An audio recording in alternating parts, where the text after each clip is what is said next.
roundtable at Casa Árabe this Nakba 74. As in every month of May, Casa Árabe has an unmissable appointment with the historical memory, with the Middle East memory, and in particular with the Palestinian memory. The 15th of May, as many of you know, is a local holiday here in Madrid. This is why we have always had to move this date, this commemoration, just a bit. But even if it's 1 week later, with commemorating Nakba's anniversary is our duty. 74 years ago, on the 15th of May, 1948, the State of Israel declared independence over more than 80% of the historic area of Palestine. Approximately 800,000 Palestinians were expelled in the process, as over 400 Palestinian towns and cities were destroyed. This trauma is now known as the Nakba, catastrophe in Arabic, but Palestinians also talk about al-Nakba, al-mustamirrah, the ongoing Nakba. So beyond just a historical event, it is a continual process of plundering and ethnic cleansing. Today, Palestinians continue to live in a situation dominated by colonialism and apartheid, where they are denied both their past and their future, while the present seems to condemn them to perpetual waiting. Understanding the current reality of the Palestinian people requires a nuanced viewpoint, which takes into consideration both its historical and critical dimensions, while able to connect recent events with the historical context, everything we see on the news and on TV, with that historical context. So this is why we have organized this roundtable. We have invited Yara, Hawari, and Itxaso, Domínguez de Olazábal, who will address the fragmentation of Palestinian society, its resistance, the role played by the international community, and the importance of shared transnational struggle, all from different perspectives. Just a brief introduction, although many of you could see this on our website.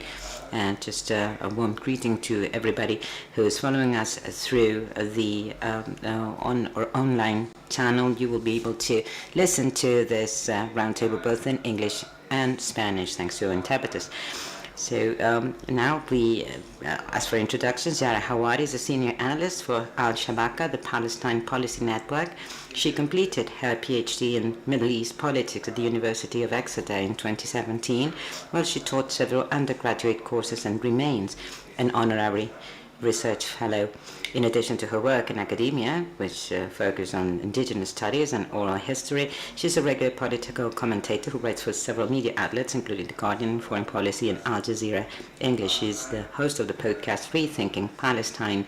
You have this information on the website, and you can click on the link there if you want to visit. And in December 2021, just a few months ago, she had her first novel published, The Stonehouse. So thank you, Yara, for being here. Then, on to her right, Itxaso Domínguez de Olazábal. She coordinates the Middle East and North Africa panel at the Foundation Alternativas and is an associate professor of international studies at the University Carlos III of Madrid. In addition to other projects, she has worked as a researcher at the London office of the US Middle East Project, as well as at the European Parliament and the European Union delegation in Egypt. She contributes to several media outlets, including Público and El Periódico. She holds a PhD in Arab and Islamic Studies from the Autonomous University in Madrid, and is a researcher at the Workshop for International Mediterranean Studies, TEIM, at the same university.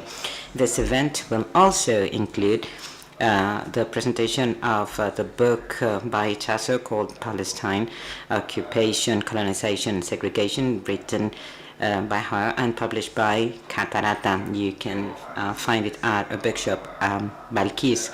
So before giving the floor to Yara, even though we started with a bit of a delay, And it might sound somewhat strange to those who are following us through YouTube, but I'd like to request a minute of silence in memory of Shireen Abu Akleh, the Palestinian journalist who was committed to make the voice of a people heard, who was murdered last May 11th at 51 years of age. So 60 seconds of silence before starting, if you will.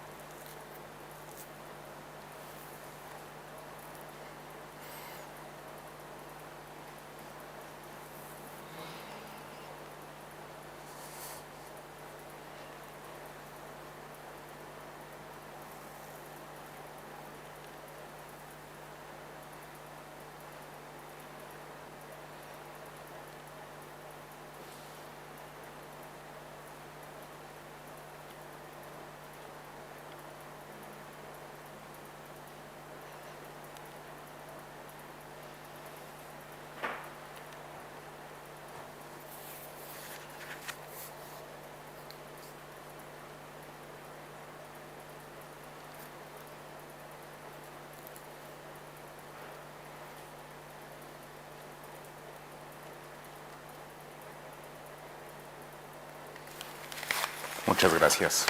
Thank you so much. So, Yara, please. Karim, thank you. I'm sorry that I'm speaking in English and not in Spanish. I hope one day that I can give a talk in Spanish, but alas, today I will be speaking in English.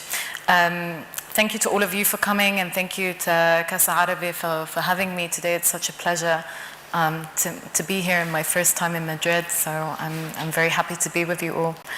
As Karim mentioned, nearly 2 weeks ago, Palestinian journalist Shireen Abu Akleh was murdered by Israeli regime forces. She was in the Palestinian town of Jenin, and she was covering a military raid on Jenin when she was shot and killed by an Israeli sniper.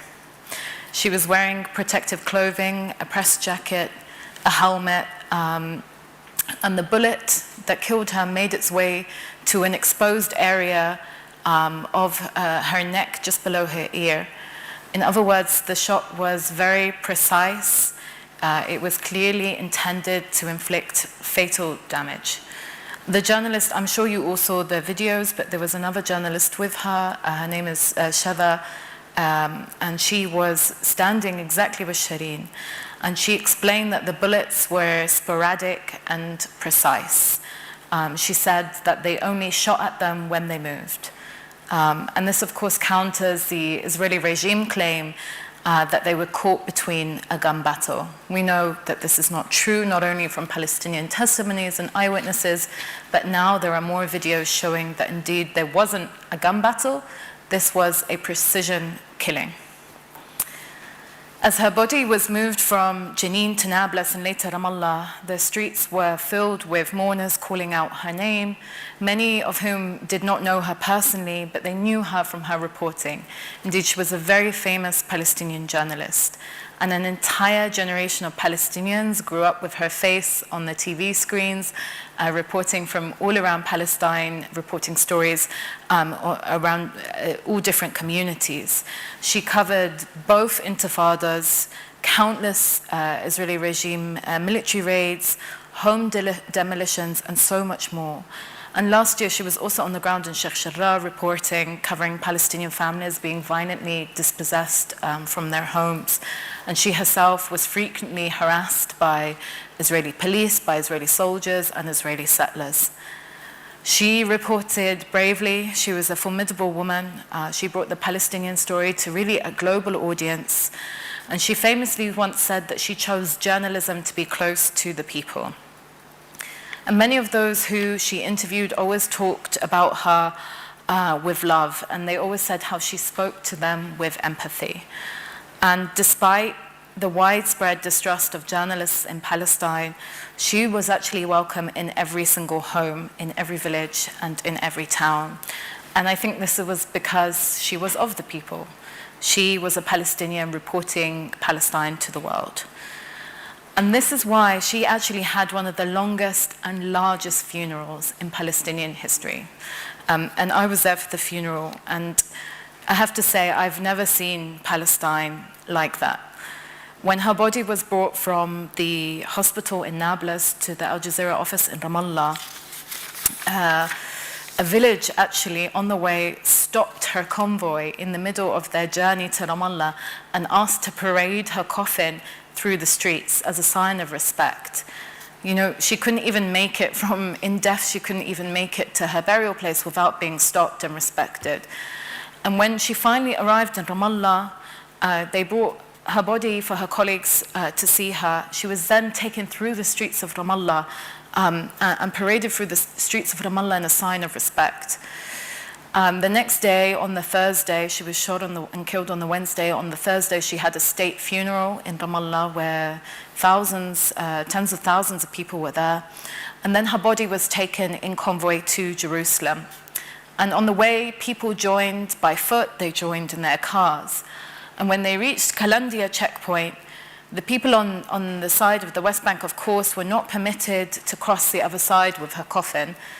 But Jerusalemites on the other side of the checkpoint were waiting to accompany her to the hospital in Jerusalem.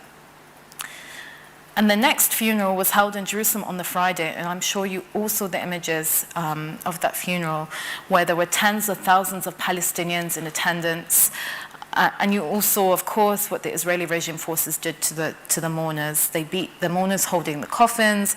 They ripped Palestinian flags from her coffin. They wouldn't allow her coffin to be draped in the Palestinian flag because they consider it such a threat. And it was one of the most shocking things I have seen in a long time. And as a Palestinian, we expect the worst from the Israeli regime, but this was a particularly shocking sight. Now, I don't want to focus too much on the brutality of the Israeli regime. Instead, I want to talk about the inspiring things that happened as a result of Shireen's killing. And among them is bravery, not just of Shireen for reporting in the most dangerous of circumstances, but also that of her fellow journalists, especially her fellow journalist Shava, who wouldn't leave her side after she was shot, even though she was being shot at. To the young Palestinian man in Jenin who retrieved Shireen's body from under sniper fire, and he actually got shot in the process while he was retrieving her body. To the mourners who were holding her coffin in Jerusalem, who refused to drop her body when they were being beaten by Israeli batons. And I think her death also highlighted Palestinian unity. In death, Shireen managed to unite Palestinians in a way that few political movements and political parties have been able to do.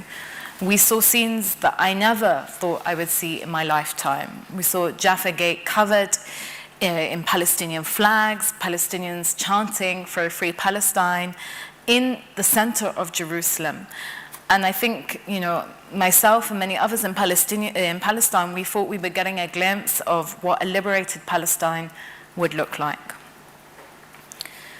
Now, Shireen's killing comes exactly 1 year after the Unity Intifada, another show of incredible Palestinian unity. The Unity Intifada is what Palestinians are referring to the uprising that happened last May in Palestine. And you might know it as the sort of the events that surrounded the attempted expulsion of Palestinian families from the neighborhood of Sheikh Jarrah. As with so many Palestinian communities, the residents of Sheikh Jarrah were facing and continue to this day to face ongoing and imminent expulsions and ethnic cleansing. And so the campaign to save Sheikh Jarrah was popularized through social media. It attracted massive local participation and international attention and solidarity. But for me, it was the reaction of the Palestinian street that I think was particularly notable and inspiring. What we saw happen was demonstrations spring up all across colonized Palestine, from Haifa to Gaza and beyond. And I think that's because Sheikh Jarrah really encapsulated and continues to encapsulate the common Palestinian experience of dispossession. And so the message was very clear. It was, if you lay a hand on Sheikh Jarrah, you lay a hand on all of us. Now, the narrative of the uprising, the Unity Intifada, soon evolved into one that addressed the larger struggle against the fragmentation of the Palestinian people, not just of dispossession. And that's why many called it the Intifada of Unity. Now, at the time of this Intifada, a manifesto suddenly emerged from the Palestinian street. It was called the Dignity and Hope Manifesto, and it was published online. And I'm going to read just a short part of this manifesto. It reads, "We are one people and one society throughout Palestine. Zionist mobs forcefully displaced most of our people, stole our homes and demolished our villages. Zionism was determined to tear apart those who remained in Palestine, isolate us in sectional geographic areas, and transform us into different and dispersed societies so that each group lives in a separate, large prison. This is how Zionism controls us, disperses our political will, and prevents us from a united struggle against this racist settler colonial system throughout Palestine."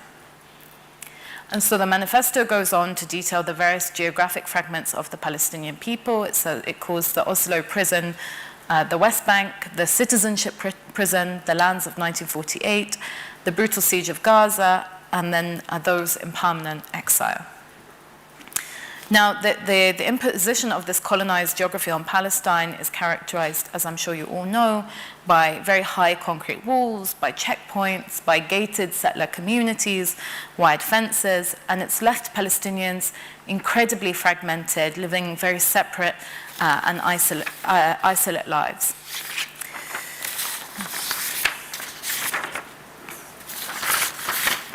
Did I play a trick on you? Yes. No. Okay, I think I got it.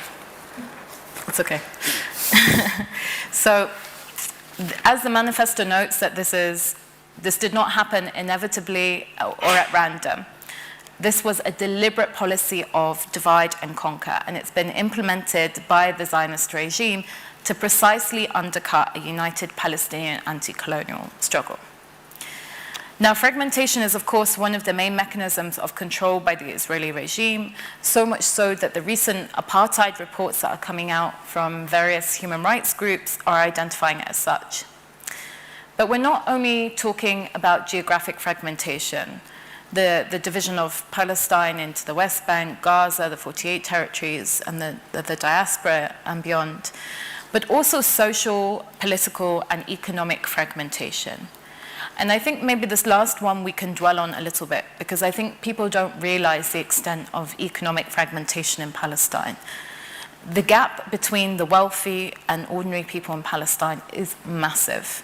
The majority of Palestinians are working class. A third of Palestinians live under the poverty line. And yet, if you go somewhere like Ramallah, maybe some of you have visited, you don't see that. What you see in Ramallah is very incredibly expensive cars, villas, maybe even swimming pools.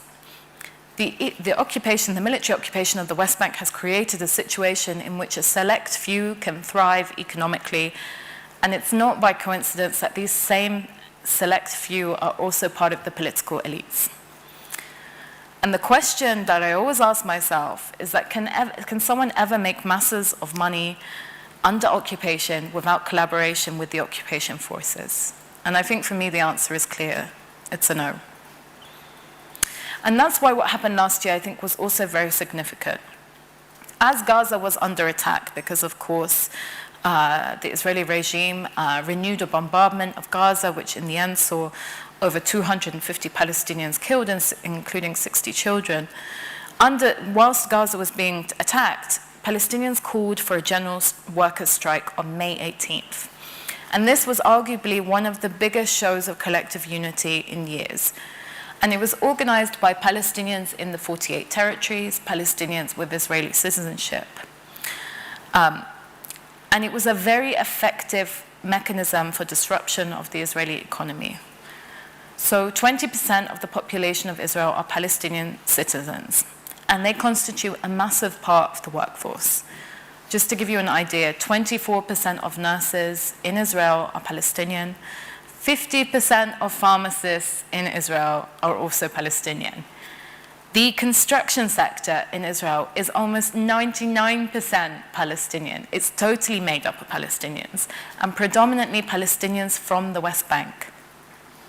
So on the day of the strike, nearly all manual laborers, construction workers participated in the strike. It put the entire Israeli construction industry on hold. And this was incredibly significant. Palestinian trade unions also came together ahead of the strike, and they called for international solidarity with them and to take action against Israeli oppression. And this kind of action we saw was demonstrated by dock workers in the Italian port of Livorno, for example, and they refused to load Israeli weapons and explosives onto ships a few days ahead of the strike. And they stated that the port of Livorno would not be an accomplice in the massacre of the Palestinian people. So we are seeing this increased mobilization of the working and middle classes. There was another page, but I'll keep going. Am I? It's okay. Really? Yeah, it's okay. I'll ad-lib. So I think last year the reason that it was so significant is because there was a new narrative being adopted by the Palestinian people, one that asserted that Palestinians exist from the Jordan River to the Mediterranean Sea, and they are one people fighting one struggle against an Israeli settler colonial regime. And we saw this in the demonstrations. We saw that in Jaffa, in Haifa, in Gaza, they're all chanting the same chants, they're holding the same banners, and it's one of a united Palestinian people. And I think this is something that the Israeli regime was incredibly afraid of then, and it was incredibly afraid of during the funeral of Shireen Abu Akleh, which saw masses of Palestinians, not only from Jerusalem, but from all over the 48 territories, come also from the West Bank, to reclaim Jerusalem in the name of Shireen Abu Akleh. And they did that. And they did it despite the fact that they were beaten, despite the fact that they were arrested. And I think the significance of the Unity Intifada can't be underplayed. Now, when you talk to a lot of young Palestinians, they will tell you something. They will tell you that the Unity Intifada broke a lot of barriers of fear. Palestinians are no longer afraid. And not only are they no longer afraid, they're no longer accepting of the narrative that has dominated them for so long. And that's the narrative, unfortunately, also of the Palestinian leadership that keeps Palestine just to the areas of the West Bank and Gaza. Palestinians are refusing this narrative and saying that we are a collective people from the Jordan River to the Mediterranean Sea and beyond. And I think that's why last year was inspiring, and I think it continues to inspire Palestinians on the streets of Palestine. Thank you.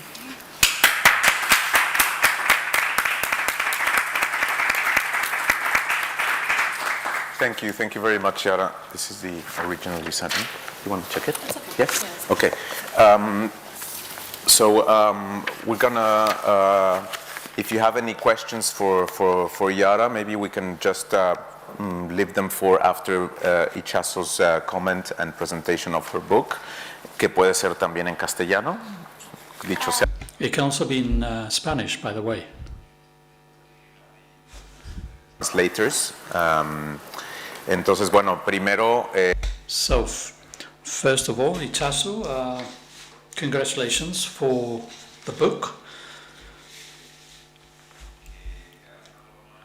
I think this is a book, and you will explain why you felt like writing such a book. And well, we know you. You are a great friend and defender of Palestine, because you know it very well, not only at an academic level, but you also travel there every now and then. So you have a very down-to-earth contact with the Palestinian people. And I guess that was one of the reasons why you wrote this book, wasn't it? I think this is a very current and pertinent book, and it has ramifications and connections with historic memory, and it really helps us to understand, and hence the subtitle, Occupation, Colonization. That's a subtitle of the title. And perhaps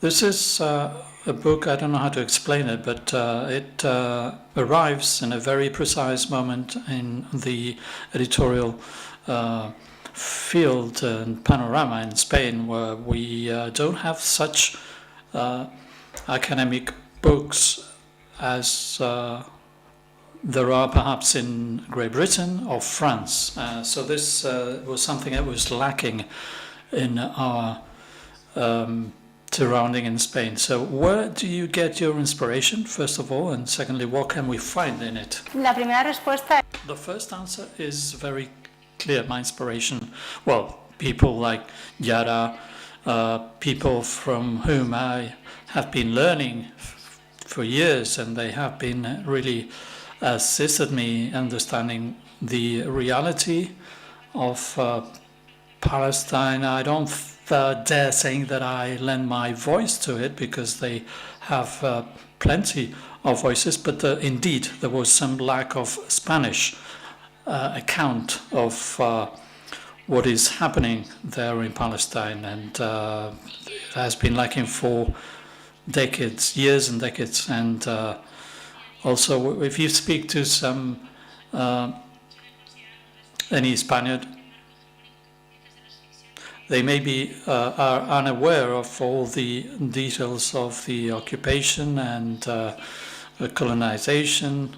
So everything that we know already has to be really explained in detail, and when you are there in situ, they really tell you about it. And I will never claim to be a spokesperson for Palestinians, but I think this helps to understand. I have worked in a think tank that deals with the parameters of the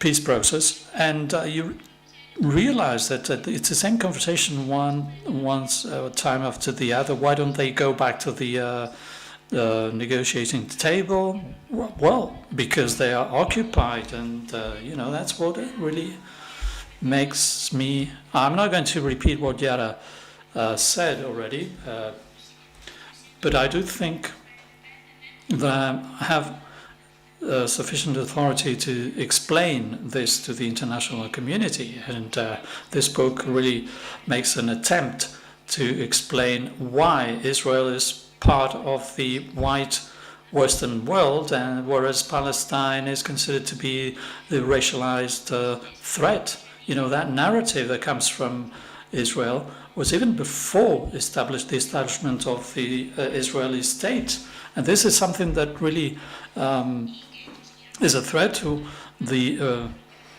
to reality, and they managed with al-Nakba to really put Palestine in the correct context and the international context.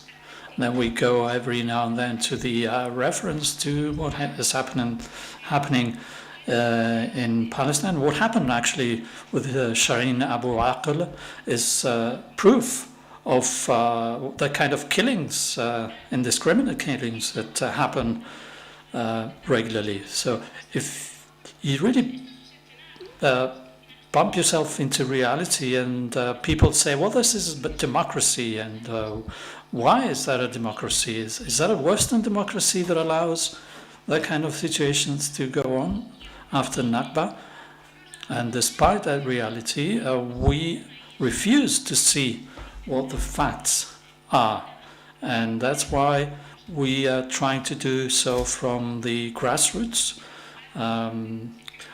The Palestinian Resistances, and I really want to highlight the plural of the word resistances, because there are many resistances, and this is something that, correct me if I'm wrong, but it's not so focusing on international community and the Western world, but people that do understand what is happening. And if people have traveled there for whatever reason,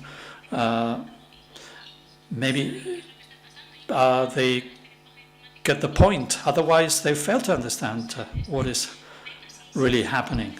So people really try to say, why don't they just sit around the negotiating table and start negotiating? And this has to do with the fragmentation.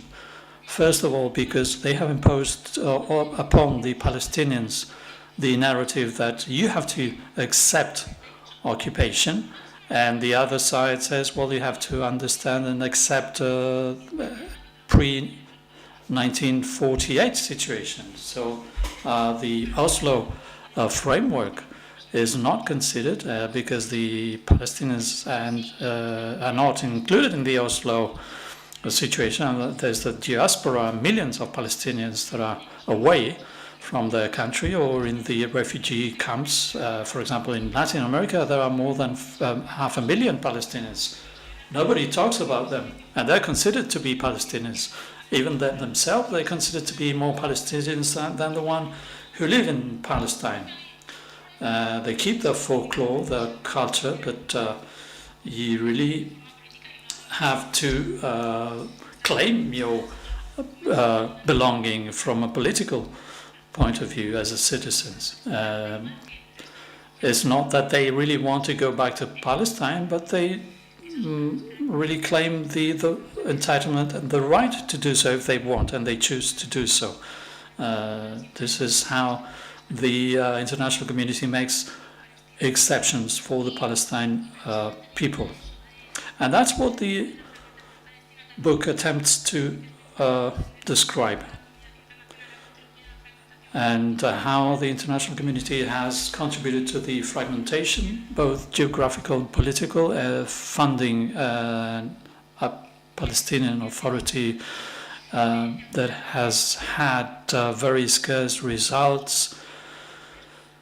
They have really failed, and that's very clear,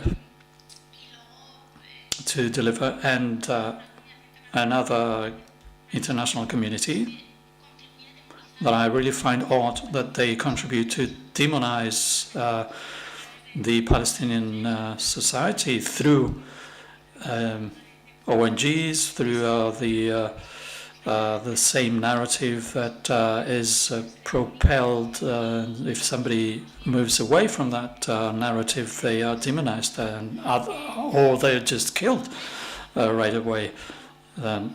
So I don't think that was premeditated, that killing, but we see once and again that the Israeli project has no qualm about killing people that create some kind of opposition. Some organizations help us to understand the reality on the ground, and they really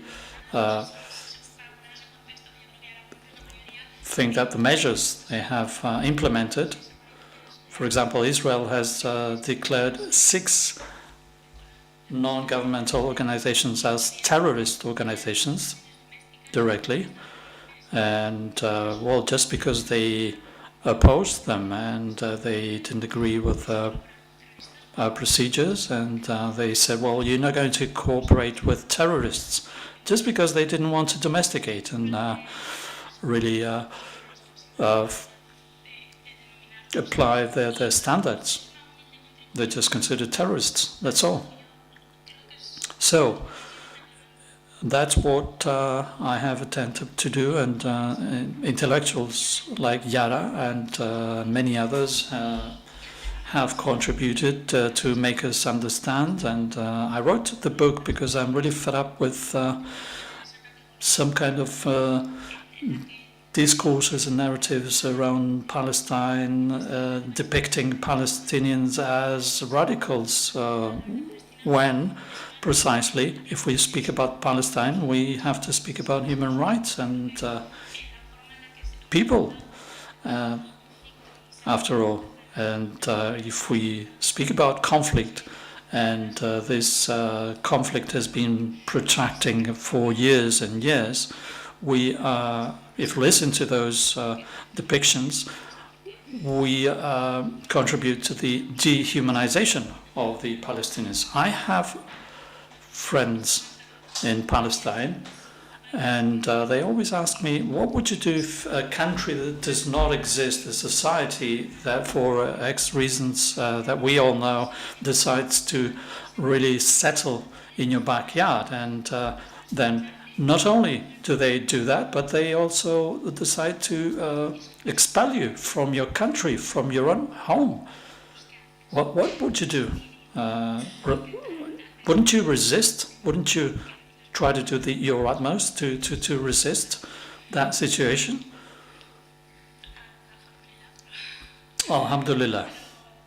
I would do that. But yeah, that's a violation of international law, and we should have to focus on that.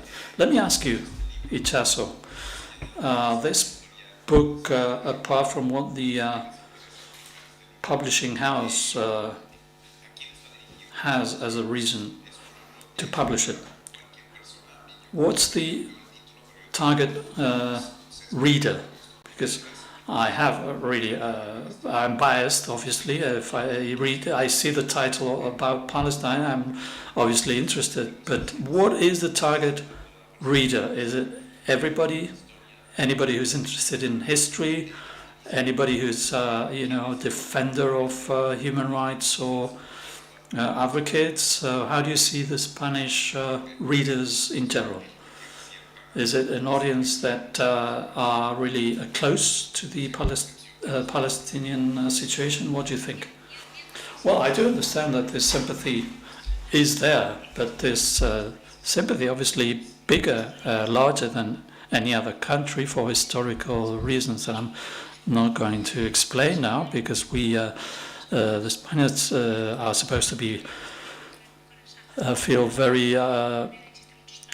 feel solidarity with Arab people, despite what happened with the Western Sahara. We can talk about that with in front of a beer if you want after the conference. But I think the audience, the target reader, is just anybody.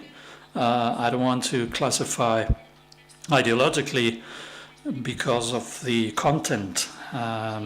It is obviously biased, but any bias is false by definition. So if you start speaking about with anybody, we have the sentimental measurement, and although Palestine is far away, it's close enough for us to understand. We have money, enough money to pay a visit to Palestine, but people don't normally want to go there. But if they visited Palestine, they would perfectly understand. And this book really, I think it's going to be read mainly by my relatives and my friends. But I would like to be optimistic and think that everybody is going to read it. If they want to come afterwards and debate with me, I'm delighted. And any serene debate, honest debate about what happens with powerful images that we have been seeing on TV is welcome. And I do something that I tend to do. I'm pro-Palestine, obviously, because, I think I love the Palestinian people, but I'm pro-human rights, pro-international law. I'm pro-justice. But Yara can help us understand that in all global injustice, we can see in the small microcosmos of Palestine. We can see any injustice reflected there, from patriarchal society, gender inequality, political injustices. Anything can be seen there in Palestine. So resistances have been helping us in the 60s and 70s in the increase of the internationalism and the third world powers with fight against colonialism and the new world order that has really contributed to seeing the light. But now we see all those international situations, and if many other countries and people are not free, and if they don't fight against that, you're really contributing to defend that kind of situation, like racism in the US. It all goes together at the end of the day, like the Ferguson situation, the first demonstrations, and that coincided with one of the wars in Gaza, and that can really help us to understand the reality. Yes. Comentar también a quienes nos...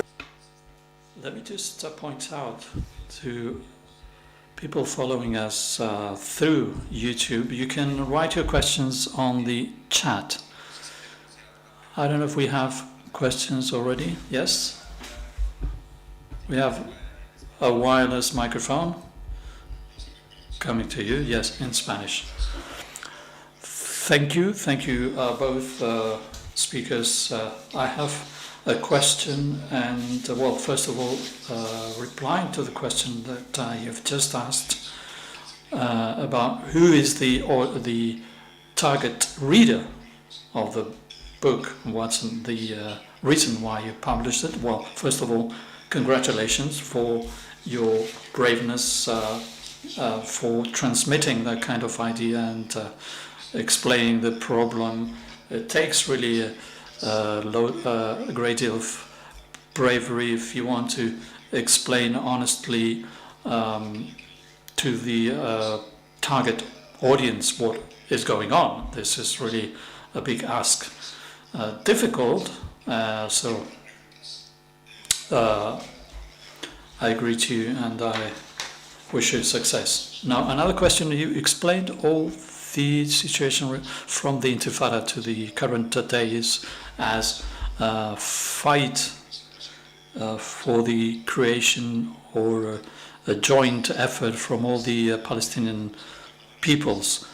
How is that void going to be closed from the public representation and the representation of the forces together with the Zionism of Israel?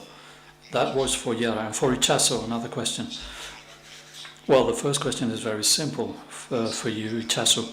Why do you speak about a new narrative when you yourself, in your book, say that this is not a new narrative? It has been there for decades, before 1948, actually, or at least, but in many other sectors of the Palestinian people. I think what's new, it's for me very interesting, is the Zionist narrative that can be studied as a success story of an alternative truth. Success, really, because they created a representation of the colonization process. They even projected it as a Zionist colonization of the Far East, and really hiding this occupation and colonization attempt, as you very well explain in your book with the subtitle.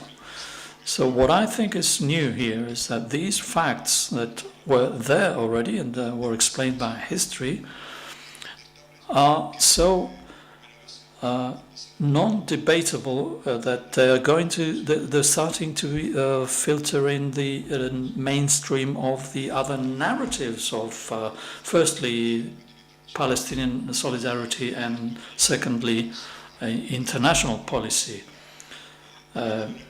My second question is how do you explain, when you speak about new narrative, there is a counter-narrative, after all, which is the project of two states that is really not disappearing or is not close to disappearing. And some people say we have even to adopt political stances in order to avoid that situation to disappear and make it be relevant still, when the history of the last 30 years really proves that it was never a possibility. It never caught really traction to be a reality.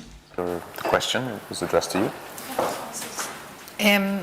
I just want to check, because I'm not sure that I understood the translation fully, so I'm going to repeat the question back. But was it about how this collective show of unity by Palestinians, how is that reflected in the public representation of Palestinians? It would be reflected in the political domain and the political domain. Okay, and I think this is an important question because this was where the disconnect was. The official Palestinian leadership was not present in the collective show of unity that took place last year.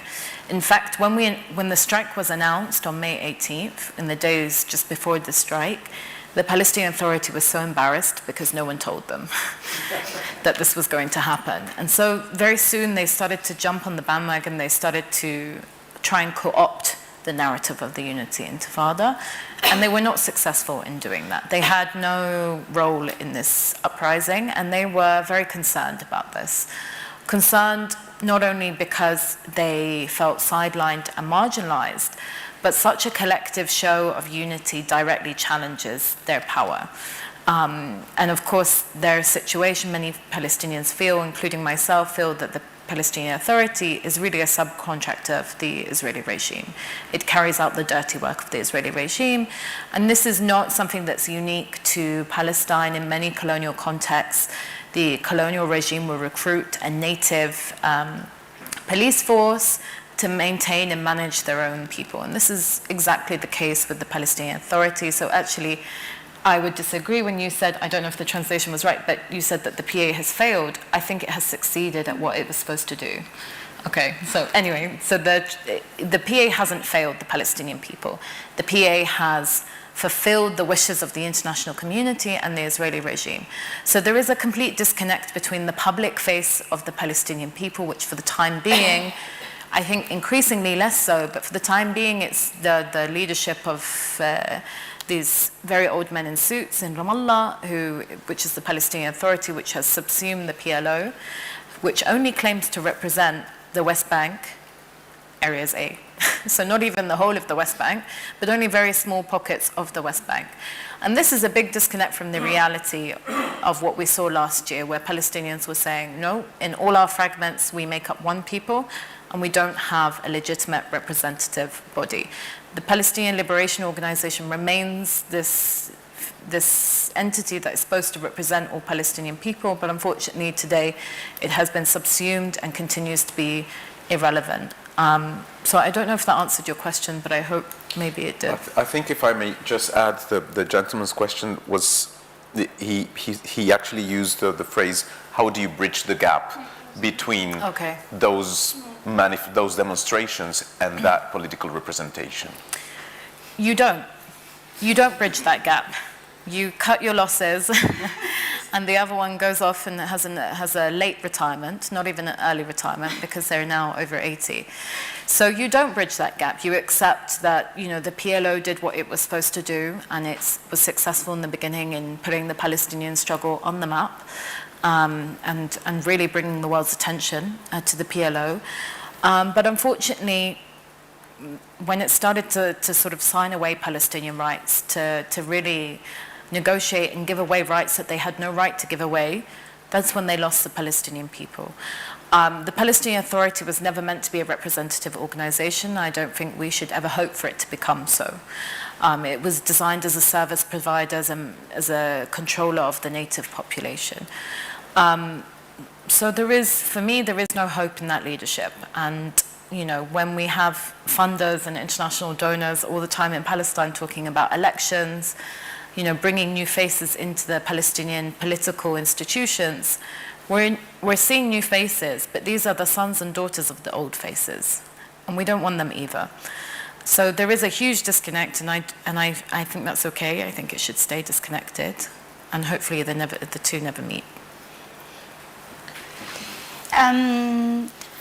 Por lo que respecta a la nueva narrativa, creo que regarding this new narrative, this idea of a new paradigm, maybe the word new is not the most appropriate now. It's new for many people who grew up with this idea of a conflict of this hegemonic power. So new maybe not the right term, but I share your views. In my book, I'm always stressed that the Palestinians were the first ones to speak about apartheid, settlements, colonization, the first ones to tell us, please try and understand that the way you are telling this narrative is a vested way to see this, and a very biased one. So this, and what about my thesis on the one state solution? One of my conclusions after speaking to many people, at least with the Palestinians I've spoken with. And I would never dare to say that I speak on behalf of everyone, and I don't know everything that all the public opinion in Palestine says, of course. But this is not the time to speak about either the one-state or two-state solution or 400-state solution. There is a reality on the ground that we have tried to tell you about and give you some details, and I'm not really sure that speaking about solutions, even the term solution as such, has a neoliberal, very toxic bias. How are we going to find a solution if there is a colonization situation? What do we need if there's colonization? Well, decolonization. Colonization is also a term that's been fairly instrumentalized, and so solution, I'm not sure it's the right term. And if we need to find a solution, it's not me, it's the Palestinians themselves who need to say what kind of solution they want. And we, when I say we, mean those of us who try to understand with the historical Palestine and the international community, we need to accept that. I think my nerves got the best of me, and I said, and I forgot to speak about Nadia Shilfinchihan, who's written the epilogue and in my book. So I think Palestinians need to have the last word. So I couldn't think of anyone better than her. So, and she speaks about a very controversial issue that we have not covered yet here, which is the Bds Movement as one of the ways to help Palestinians in their resistance. Resistance is theirs, but one of the ways in which we can help them is the Bds Movement. There's another one, and let me do some advertising here. Whenever we are asked, what can we do? There's something ongoing now. It is quite tangible. It's quite easy to understand for everybody, for all sectors in the population, regardless of your ideology. It is this European Citizenship initiative. It just says that the EU needs to comply with the international law. So anything that happens beyond the Green Line, anything that happens in the settlements is illegal, and we should not have any trade relations whatsoever with them. It's just pure and simple international law. And that's what they have been claiming for, and any other name we want to call it by would be wrong. So this is what we really want to understand. So it's try to respect the international law that was created to protect the people and not only a few privileged ones. Some further questions? This is a question for the both of you. I'd like to know today, as of today, the Palestinian people,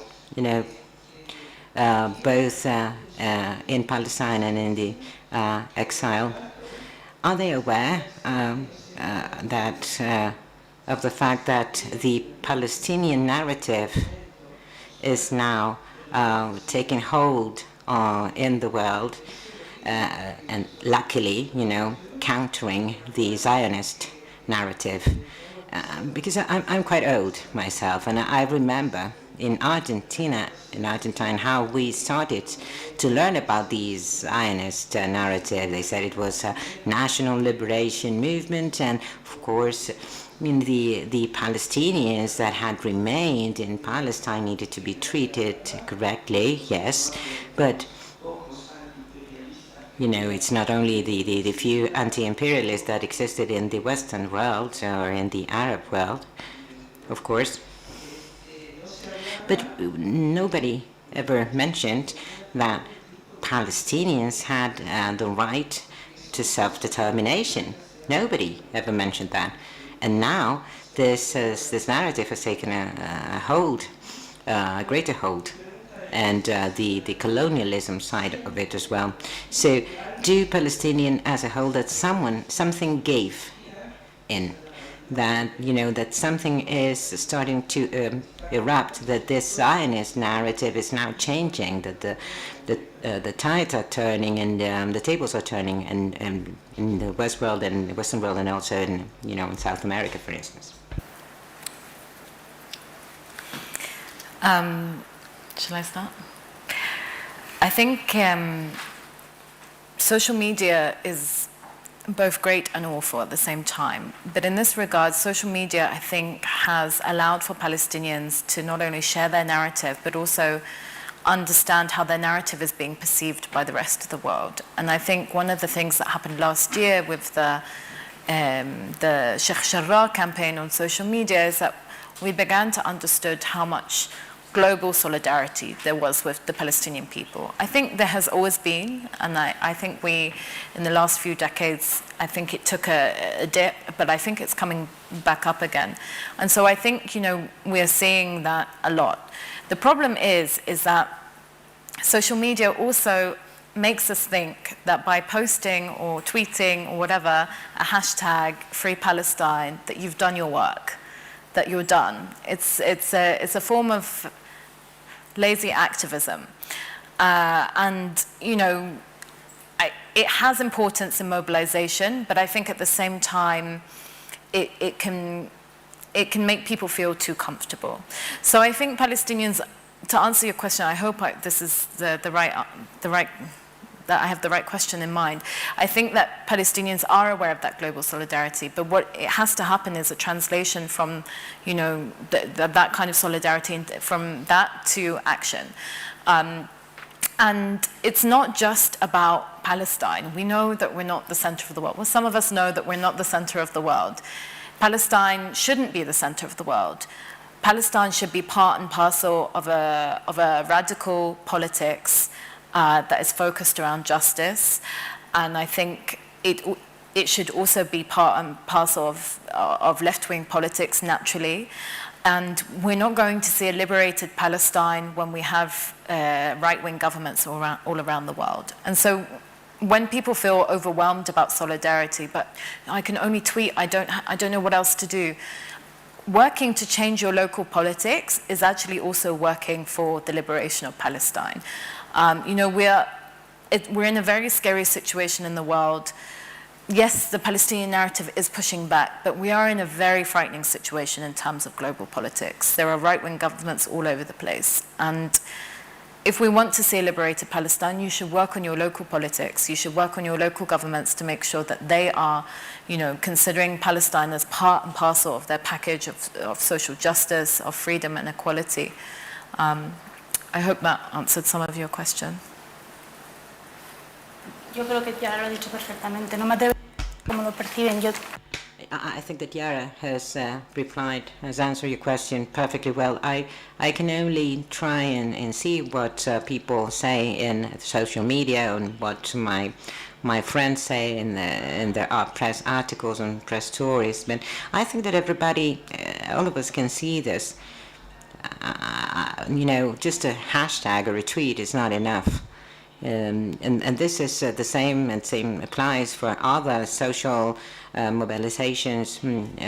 So you say, okay, are we going to do something else? Are we going to sign for this European initiative? Are we going to support the Bds movement? Are we going to see whether, are we going to refuse to buy, dates or wine, if it comes from Israel, because we believe that they might come from Northern Africa, but then they might not, for instance, or, very easy things, it's a right and a duty that we have as Spanish citizens. And I really love what Yara has said about, thinking local to support Palestine. Maybe, there's not much that we can do, but there's always something we can do, and it is our duty to do it, because it could happen to us as well. So that's what we need to take into account as well.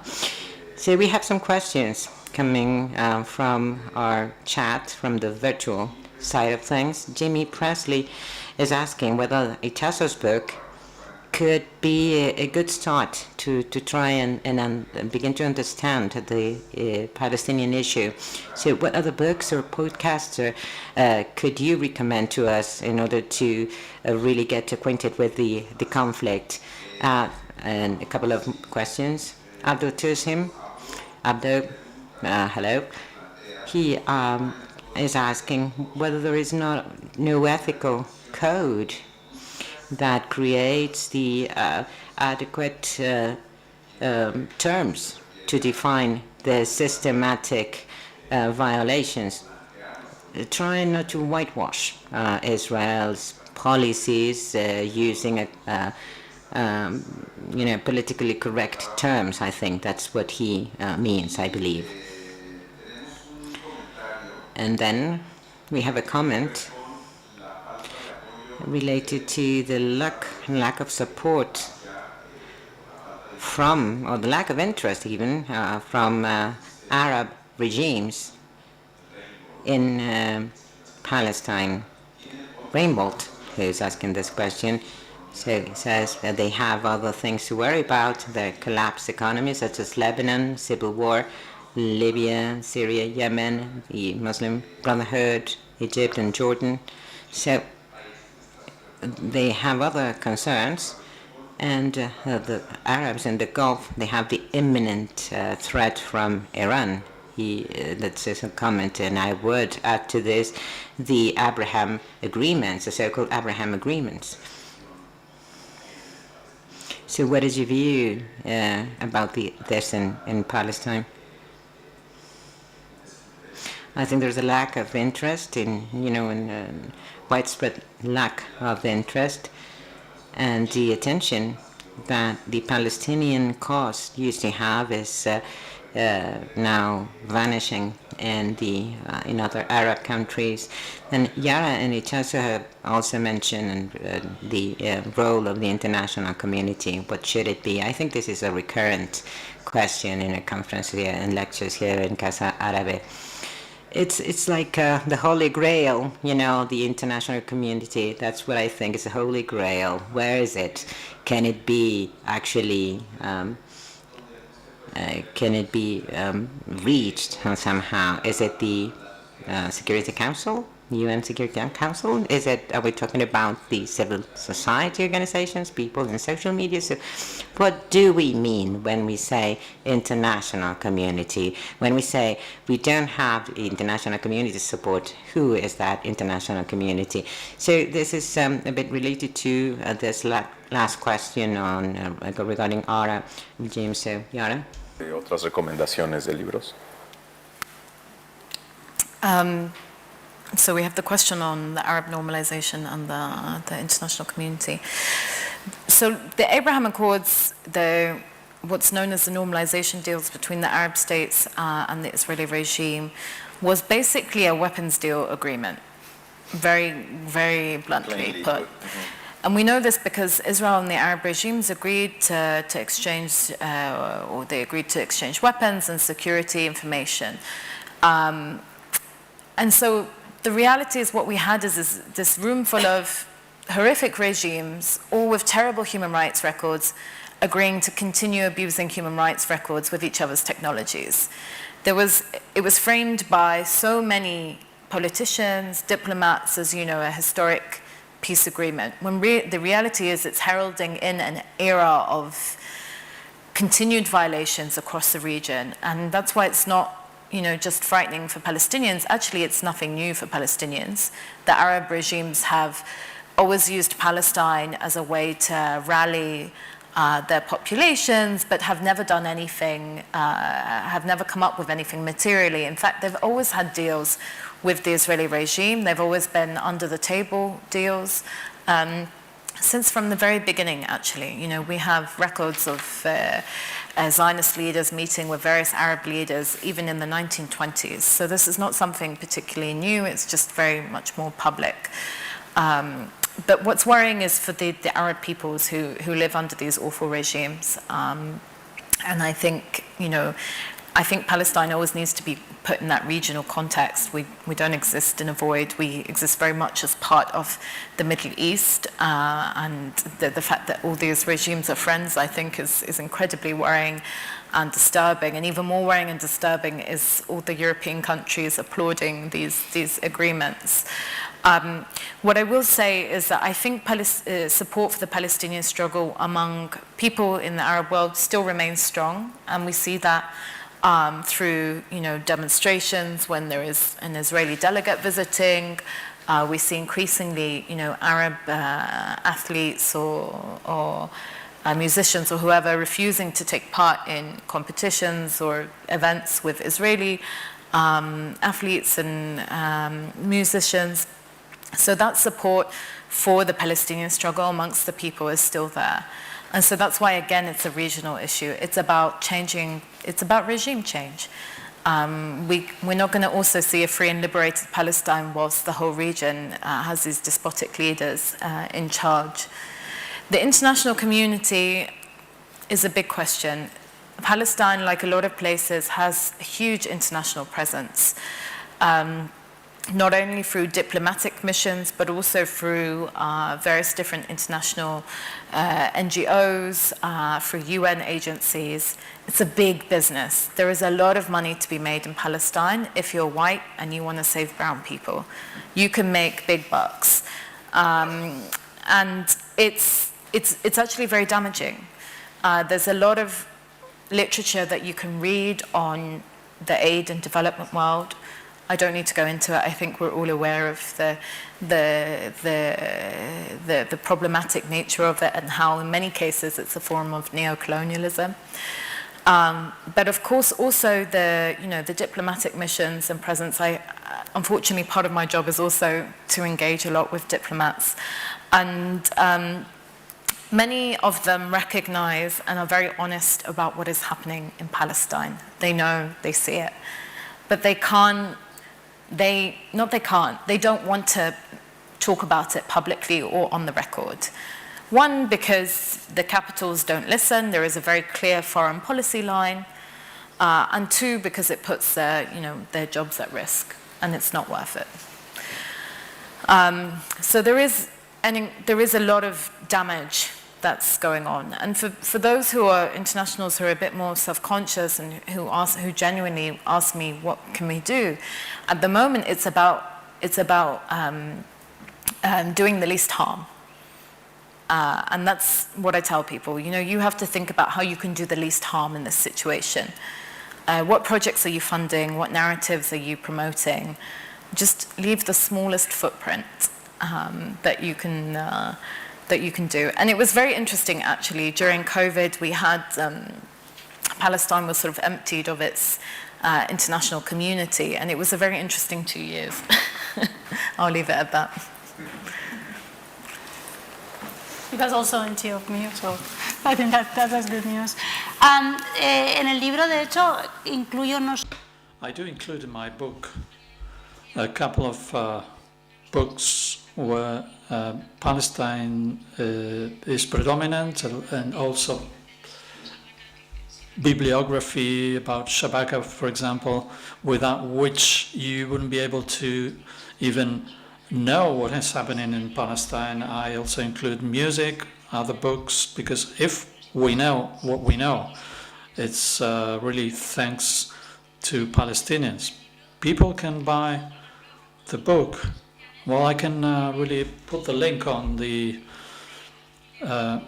social media and tell them what to read. Most of the links go back to English-speaking publications and media. Well, I would like to make a reference because I think that's one of my passions.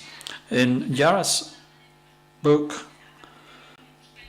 Mahmoud's mother knew that the Arab countries were not so involved as they claimed to be regarding Palestine.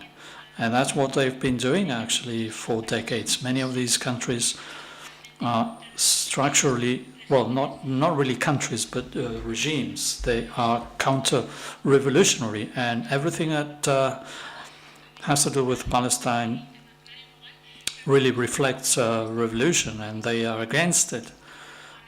Countries like Saudi Arabia, the Gulf countries, they have repressed pro-Palestinian activists because it goes against what their regimes are doing, actually, in their own country and in the region. So we go back to how Palestine is a microcosm of everything that makes us understand the current reality around the world, and these countries really claim to be defending the Palestinian interests, whereas they are doing quite the opposite.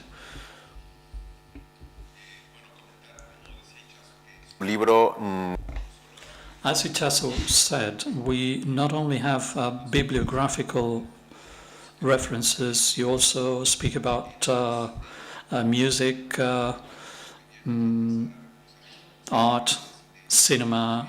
As you know, we have every Friday a film projected here, and most of the films can be seen also in your favorite streaming platform. You can see it for free here in this same room. Another question from the YouTube. I think I can't read it. Sorry, in my phone. How can you claim that the international community? Sorry, but the text is cut off. I can't read. I'm going to send it to you. Let me just forward it to you.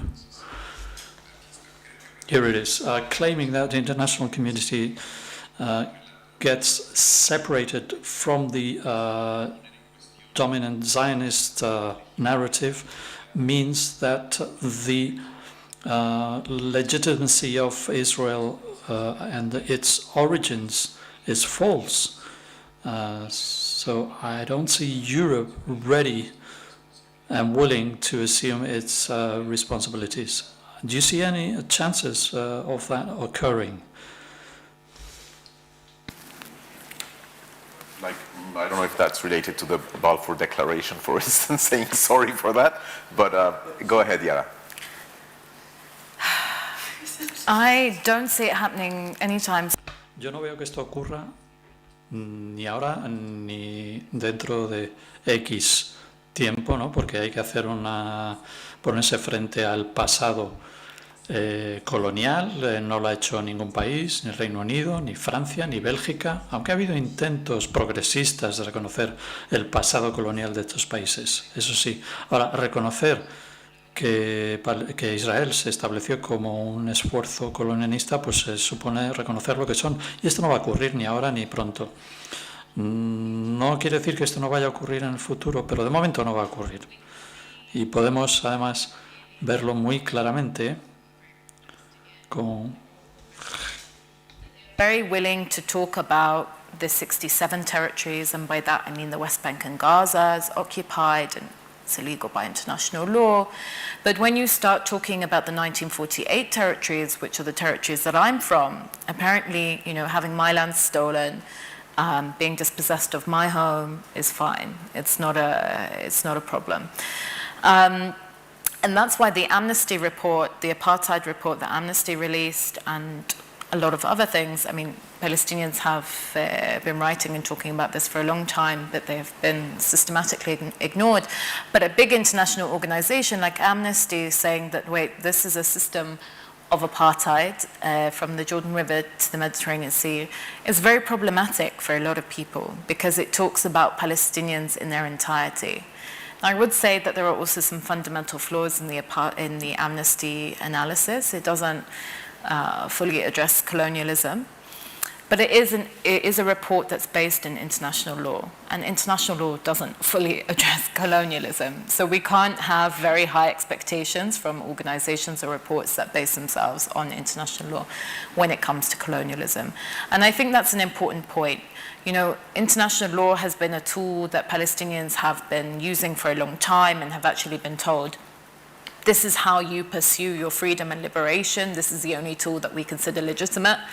And then, Palestinians have said, okay, we'll play your game, we'll play by your rules, we'll do non-violent resistance, BDS.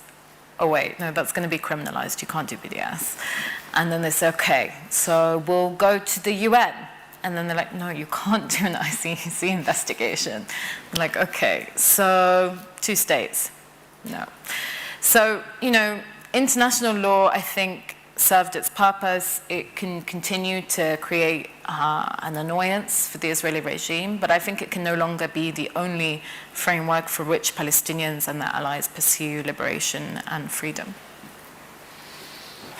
¿Alguna última pregunta? Bueno, yo sí Perdón, Pero Itxaso, perdón. porque creo que siempre a los palestinos en primer lugar. I think that Palestinians, well, anybody that really thinks about a historic Palestine, they force us to be strategic. I do understand it, but firstly, I don't think this is incompatible. If we speak about this initiative, I don't think this is incompatible with human rights. Why? And secondly, and Yara wrote about this, I think it's limiting. One of the goals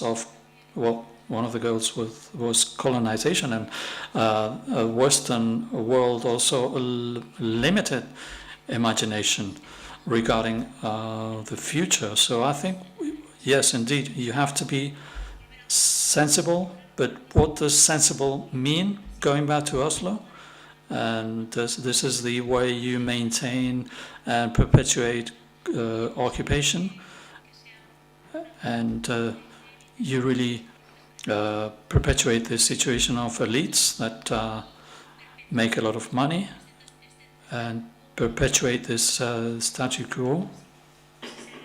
Is anything but static. So if you go back to Oslo, I am not sure what purpose does that serve. Bueno, yo quería simplemente, ¿más preguntas aquí en sala? No. Any other questions here in the room? No. Well, Very brief follow-up on the question of how to bridge the gap, because we had, as I was mentioning last year, Haya Zatari, who was a singer, and she mentioned how that Unity Intifada was particularly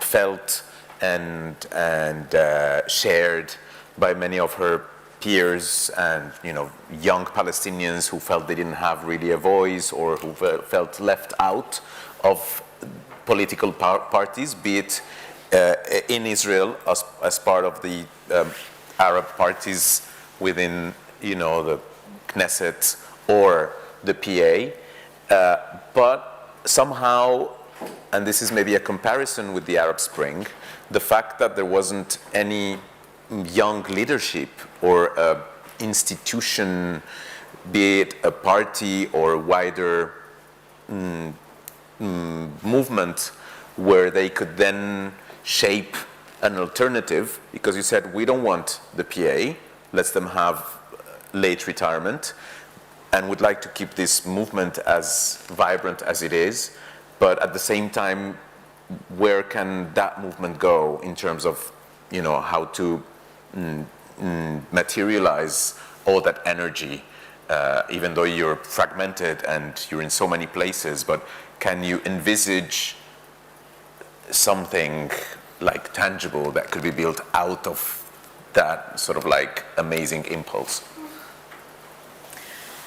So I think one of the assumptions about the Unity Intifada was something that people assumed about the Arab Spring, and that this was a spontaneous uprising without organization. But what happened last year was actually the result of decades of organizing and networks. It wasn't just a group of people decided to go to the street one day. That's really not how, and I'm sure many of you have participated in demonstrations and social movements, that's not how it works. There has to be a level of organization. And there was a huge level of organization. The fact that Palestinians were on mainstream media channels, all sharing the same talking points, all talking about the same narrative, That wasn't a coincidence. I'll let you in on the secret. That was organized. And I don't think it's necessary for that kind of movement to have a institutional structure. Now, we saw, previously in Palestinian history, for example, let's take the first Intifada. There wasn't an institutional structure. Actually, the Palestinian leadership, once again in exile, was left out of the organizing. When the Intifada erupted on the streets of Palestine in the 80s, the PLO was like, wait, I think they forgot to send the memo. Later, they came in and were part of the Intifada, but there was an on-the-ground organizational structure in which communities, and I say structure loosely, but there was a unified, it was called the Unified Leadership of the Intifada, and this composed of trade union groups, it composed of student groups, it composed of different women. It was a ground-up form of organization. So yeah, there were groups, but not, a political party. It didn't come from a political institution. And I'm doing this because it's, it shouldn't come from the top down. It should come from bottom up. And we saw that again with the Unity Intifada on a much smaller scale. I think we also have to be very honest about what kind of mobilization we saw. But I think that there are reverberations, and I think there is a continuation of that. There were connections made during the Unity Intifada that will never be broken. I think it's a long struggle, and I think sometimes with young people, including myself, we want something a lot quicker, and we don't want to put the work in because we are of a generation, or rather now we're becoming this age where everything is instant, thanks to social media. And unfortunately, our struggle for liberation is going to be a really long road. It's not about like next year we'll do the same again. We'll have an intifada and then we'll win. It doesn't work like that. Maybe we'll have to have another 10 intifadas, but it's about a continuation. And the struggle doesn't end, even after liberation. Muy bien, pues muchas gracias. No sé. Well, thank you very much. I don't know whether...